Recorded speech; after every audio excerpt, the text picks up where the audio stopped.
ഇപ്പോൾ വന്നിരിക്കുന്ന ഈ രാജീവ് ചന്ദ്രശേഖർ കൃഷ്ണദാസ് പക്ഷം എന്ന് നമുക്ക് വിളിക്കാവുന്ന ഒരു ഗ്രൂപ്പ് ഉടലെടുത്തിരിക്കുന്നത് നമ്മൾ കാണുന്നത്. അതിനകത്ത് എം ടി രമേശിനെയും ശോഭാ സുരേന്ദ്രനെ പോലുള്ള പ്രധാനപ്പെട്ട നേതാക്കളുണ്ട് എന്നതുകൂടെ നമ്മൾ കാണണം.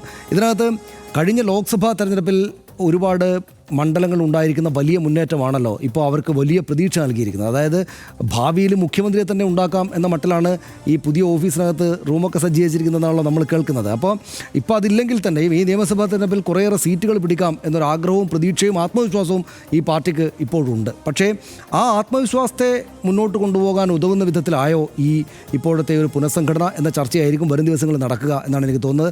നമ്മളിപ്പോൾ അടുത്ത വിഷയമായിട്ട് കോൺഗ്രസിനകത്തെ ഗ്രൂപ്പുകളെ കുറിച്ച് ചർച്ച ചെയ്യുന്നുണ്ട്. കോൺഗ്രസിനകത്തെ ഗ്രൂപ്പുകൾ ആ പാർട്ടിയെ എക്കാലത്തും ശക്തിപ്പെടുത്തുകയാണ് ചെയ്തിട്ടുള്ളത് അല്ലേ. അവരുടെ ഏറ്റവും പ്രമാദമായിട്ടുള്ള ഏറ്റവും ഗംഭീരമായിട്ടുള്ള കാലമായിരിക്കും ഏറ്റവും ഗ്രൂപ്പ് ശക്തിയായിട്ടുള്ള കാലം. പക്ഷേ ബി ജെ പിക്ക് അങ്ങനെ ഒരു ചരിത്രം നമുക്കില്ല. ബി ജെ പിയുടെ ചരിത്രം നോക്കിക്കഴിഞ്ഞാൽ ഗ്രൂപ്പുകൾ ഇങ്ങനെ വല്ലാതെ തമ്മിലടിച്ചല്ല തെരഞ്ഞെടുപ്പിലേക്ക് കടക്കുക. കാരണം ഒരു ഗ്രൂപ്പിന്റെ കയ്യിലായിരിക്കും ഭരണം.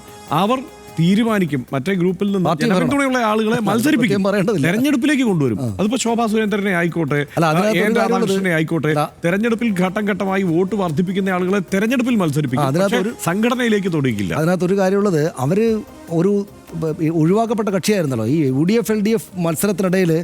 പാർശ്വവൽക്കരിക്കപ്പെട്ട കക്ഷിയാണല്ലോ ബി ജെ പി. അതിനകത്തെ ഗ്രൂപ്പ് അതിൻ്റെ പ്രതാപം എങ്ങനെയാണ് പ്രകടിപ്പിക്കുന്നത് നമുക്ക് അറിയുക സാധ്യമല്ലായിരുന്നു ആ കാലത്ത്. പക്ഷേ ഇനി അങ്ങോട്ടെന്ന് വെച്ചാൽ ഇത്രയും കാലത്തെ പോലെ UDF LDF അല്ല, കുറച്ച് സീറ്റുകൾ ലഭിക്കും എന്ന പ്രതീക്ഷ അവർ വെച്ച് പുലർത്തുന്ന കാലത്താണ് ഈ പോകുന്നത്. അതുകൊണ്ട് യഥാർത്ഥത്തിൽ ഈ ഗ്രൂപ്പ് പരിപാടികൾ ഈ പരസ്പരമുള്ള ഉറപ്പായിട്ടും അടിയിൽ അമർഷം പുകയുന്നുണ്ടെന്ന കാര്യത്തിൽ യാതൊരു സംശയവുമില്ലല്ലോ. PR ശിവശങ്കർ രാജിവെച്ച് പോയി, ലെഫ്റ്റ് അടിച്ച് പോയി, മറ്റു പ്രശ്നങ്ങൾ നമ്മൾ ആ വരും മണിക്കൂറുകൾ അറിയും. സ്വാഭാവികമായിട്ടും ആ പ്രശ്നം അവിടെ ഉണ്ടാകും. അതെങ്ങനെയാണ് അതിനെ ബാധിക്കുക എന്ന കാര്യത്തിൽ നമുക്ക് നോക്കി തന്നെ അറിയേണ്ടത്.